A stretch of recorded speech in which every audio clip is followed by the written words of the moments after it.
جب ایک ماں نے اپنے بچے کو بلانے کے لیے کہا کہ لو بیٹا چیز کھجور دیتی ہوں، تو حضور نے فرمایا تیرے پاس کھجور ہے؟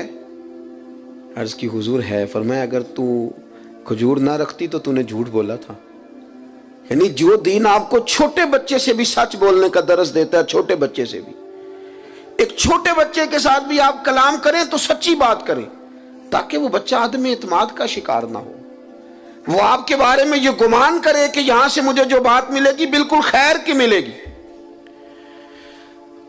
بات چونکہ زیادہ کرنی نہیں، عصر کا وقت بھی قریب ہے، اور چونکہ بہت سارے بزرگ یہاں بیٹھے ہیں، اتنی دیر مشائخ کو بٹھانا بہتر نہیں ہوتا۔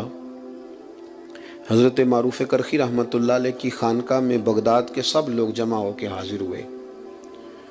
عرض کی حضور بارش نہیں ہو رہی، مہینوں بیت گئے، جانور بھی بھوکے ہیں، پیاسے ہیں، فصلیں بھی ہماری پریشانی کا شکار ہیں، آپ مہربانی فرمائیں، دعا کر دیں۔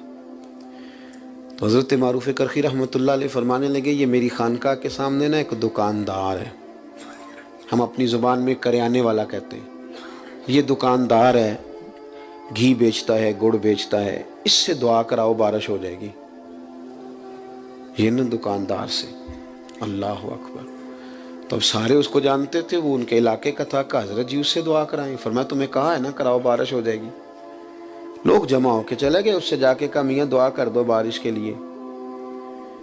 تو وہ کہنے لگا مجھے کہاں دعا آتی ہے، لیکن چلیں قراء سے معذرت کے ساتھ، لفظ تاثیر سے بنتے ہیں تلفظ سے نہیں، اہل دل آج بھی ہیں اہل زبان سے آگے۔ کہا جناب دعا کر دیں، کہا مجھے کہاں دعا آتی ہے، حضرت سے کراؤ۔ کہنے لگے انہوں نے بھیجا ہے۔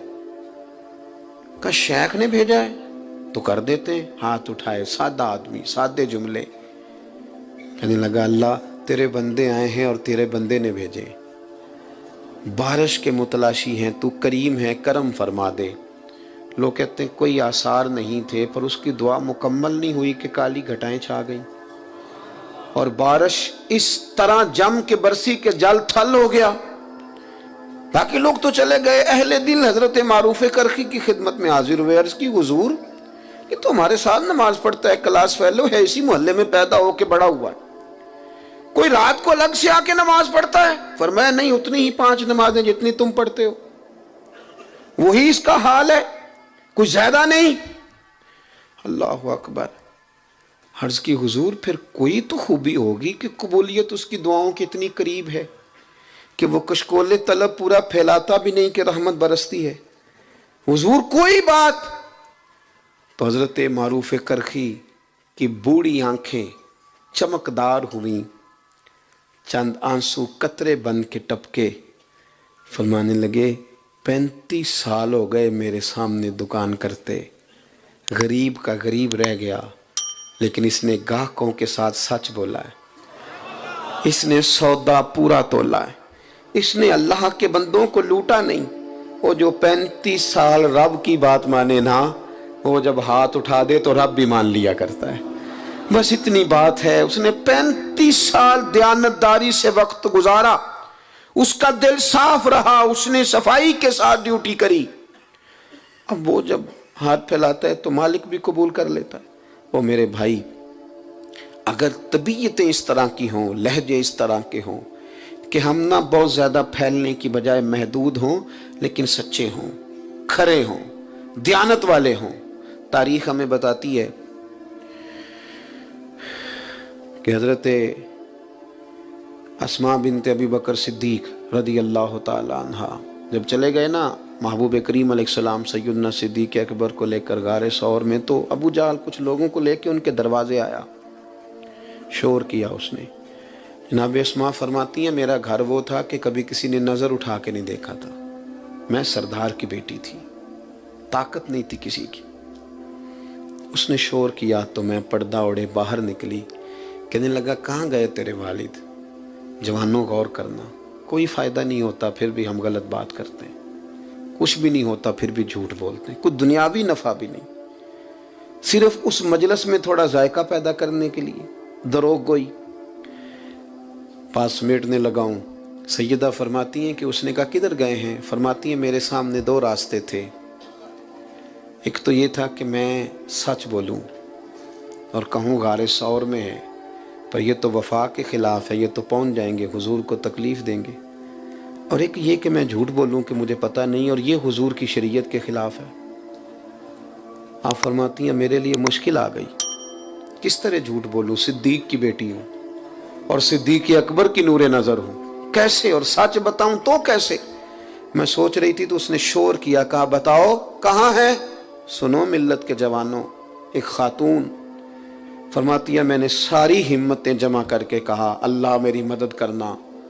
اس نے جب تیسری بار پوچھا کہاں گئے تو میں نے کہا سن پھر، مجھے پتا ہے وہ دونوں کہاں ہیں پر میں بتاؤں گی نہیں، میں سچ بولوں گی۔ خبر ہے مجھے وہ کچا رنگ ہے للاری والا جیڑا چڑھدا تے لیندا رہندا، اے عشق تیرے دا رنگ محمد چڑھ جائے پھر نہیں لیندا۔ کہا نہیں بتاؤں گی، پتا ہے۔ اتنے بڑے مجمع میں اتنے بڑے سردار کو اس طرح کے جملے، اس نے ایک تھپڑ مار دیا۔ کتنی کبھی کسی نے آنکھ اٹھا کے نہیں دیکھا تھا، میں گری تو کان پھٹ گیا، خون نکلا۔ لوگوں نے اسے پکڑا، یار تو سردار ہو کہ بچی کی طرف دیکھتا ہے، شرم کر۔ لوگ لے گئے۔ فرماتی ہیں اسی طرح میں نے کان لپیٹے۔ آج جو حاجی غار سور پہ جاتے ہیں وہ بعد میں آ کے میری طرح ڈینگے مارتے ہیں کہ ہم ہو آئے، ہم چلے گئے تھے، حالانکہ راستہ بن گیا، راستے میں کئی جگہ بیٹھنے کا بندوبست ہے، لیکن اس وقت جانا اور رات کو جانا اور اتنی مشکل سے جانا۔ فرماتی ہیں میں کھانا پکا کے اسی طرح لے گئی، اور میرا وجود، میرا کان زخمی تھا۔ جب میرا چہرہ پردے میں لپٹا ہوا دیکھا تو میرے والد پریشان ہوئے، بیٹے کیا ہے؟ میں نے کہا کچھ نہیں، کھانا کھائیے۔ اور جب وہاں انداز اور طرح کا ہو گیا، پریشانی بڑی، تو محبوب بولے کہ اسماء بتاتی کیوں نہیں؟ کہتی ہیں میں نے وہ کپڑا ہٹایا تو خون پھر بہنے لگا۔ عرض کی یا رسول اللہ، معاملہ یہ تھا کہ سچ بھی بولنا تھا، وفا بھی بچانی تھی۔ حضور میں نے دونوں چیزیں بچائیں، تھوڑی تکلیف آئی پر دونوں چیزیں بچ گئیں۔ ہلکے سے آنسو حضرت صدیق اکبر کے نکلے، قربان جائیں، حضور نے خود اپنے ہاتھوں سے صاف کر دیے۔ ایک واری میری آنکھیاں چوں انہاں نے اتھرو پونجے سن، ہن تے چسکا پہ گیا رونے دا، تے ہر ویلے آہو زاری دا۔ محبوب کریم نے تسلی دی اور پھر ہاتھ اٹھا کے کہا اللہ میں ابو بکر سے راضی ہوں، تو بھی اس سے راضی ہو جا، میں راضی ہوں تو راضی ہو جا۔ اپنے زبان پر آپ نے اصلاح معاشرہ نام رکھا، تو قرآن کہتا ہے تم سیدھی بات کرو، یصلح لکم اعمالکم، اللہ تمہارے اعمال سنوار دے گا۔